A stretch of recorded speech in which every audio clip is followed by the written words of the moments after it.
Hi. So when it comes to training, there are different purposes, different goals of training. And I'm assuming most of the people that click on this video, you guys are focusing more on the hypertrophy, strength, or power. But before we really start to focus on these attributes, we need to look more deep into the foundation of the fitness. We can categorize all those five into two categories. We have the GPP and we have the SPP. GPP in this case is the general physical preparedness, while the SPP is specific physical preparedness. We need to make sure that we have a broad and strong foundation of GPP before we can actually start focus on SPP. For the focus of GPP, we need to make sure that our range of motion for our joints is not a limiting factor for our exercise. We also need to make sure that there's no severe muscle imbalance, such as one arm stronger than the other.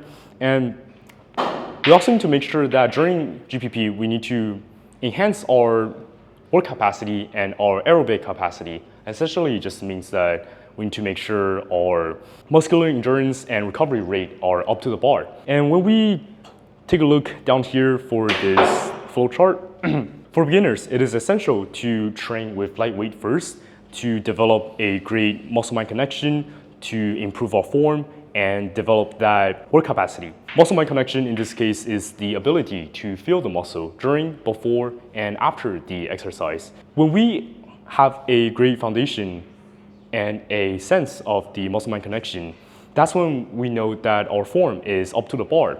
Once we have developed a muscle memory and master our technique for our exercise, that's when we can actually start to use a greater weight, a heavier weight on our hypertrophy. And in hypertrophy, the main goal is to increase our cross-sectional area, essentially just means bigger muscle. And for both bodybuilder and powerlifters, we need to make sure that we have a strength cycle somewhere after a hypertrophy session. This is to ensure that we have a neuromuscular efficiency. Essentially just means that we are utilizing the muscle fiber in the most efficient way. All right, now let's talk about SRA curve. SRA curve is this graph. On the y-axis, it is going to be our fitness or performance. X-axis is going to be the time. After our session or during our session, there's going to be stimulus, and that's going to decrease our performance. And after a night of sleep and resting, our performance is going to return back to our baseline. And after the performance return to the baseline, there's going to be a period where it is called supercompensation or adaptation, where the performance is greater compared to the last training session. And when we don't take that opportunity to train again, there's going to be adaptation dissipation. Essentially, it just means that the adaptation is going to run away and disappear. Now let's shift our eyes to the middle graph. When we train with different training load, different training intensity, the size of our SRA curve is going to be different. When we train with a greater training load, we essentially just stretch the SRA curve in both X and Y direction. So the time it takes to recover is going to be also longer comparing to training with a lighter training load. What we can do with the SRA curve is we can set 3 examples. We have the optimal training where we start our next training session during our adaptation phase. And for overtraining, that is when we start training too early to the point where we're still in the recovery phase or stimulus phase. Or we can have the no harm, but also no gains, the SRE curve where we wait too long to the point all the adaptation dissipate and there's no performance gain at all. So after we understand the SRE curve, let's actually try to develop a training program. I'm going to use a standard push-pull leg program, for example. For every training session, we primarily need to focus on training with the compound movement. Reason being, they involve multi-joint movement and they utilize multiple muscle groups at the same time, meaning that it is easier for us to overload. So in a standard PPL program, we will have 2 compound movement and 2 or more isolation movement, depends on our work capacity. For push and pull, we can have 2 compound movement in the groups of horizontal and vertical. On push day, for horizontal movement, we can have the bench press. For calisthenics athlete, we are going to be doing the push-ups. For vertical, we have the shoulder press. For Cali, it's going to be the dips. For pull day, we have the barbell row and the lat pull down. while for the Cali, we have front lever rows and pull-ups. For legs, we are not going to be talking in terms of horizontal and vertical since the plane of movement is going to be different. So instead, we're just going to use the two main muscle group for our training. We can have the squats and deadlift. For Cali, it is going to be pistol, squats, and Nordic curl. And now let's shift our eyes to our isolation movements. Isolation are the accessory work and compensation work that's done after a compound movement. The purpose of those are to build more volume and try to develop a greater cross-sectional area on those muscle groups so we don't get injured often and we can develop strength faster. For push, our main focus are going to be our tricep, shoulder, and chest. For pull, it's going to be our bicep, rear delt, rotator cuff, and forearm.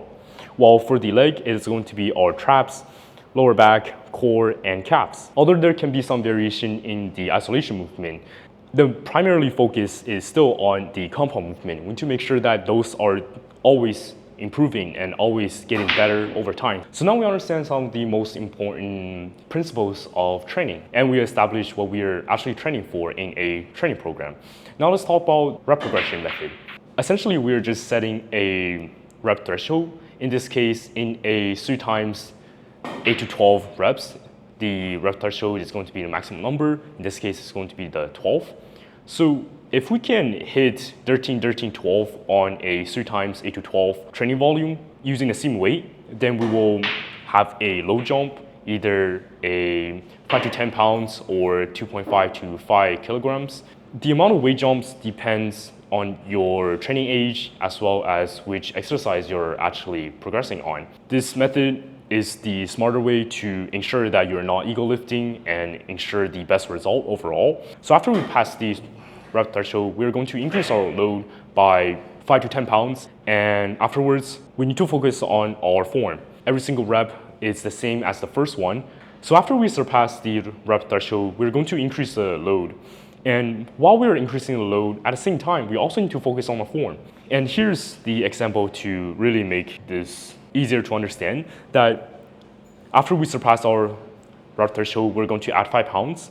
And after adding 5 pounds, we drop our reps to 998. If that's the case, we're going to keep the same load. But in a different scenario, if we surpass the rep threshold and we increase the load, but our rep range dropped to 766, then that essentially just means that our quality of our exercise for the previous training session is not up to the bar, which means we need to decrease the load and focus on the form again. Law of combination is the phenomenon that as the time goes, our performance gain is going to decrease over time.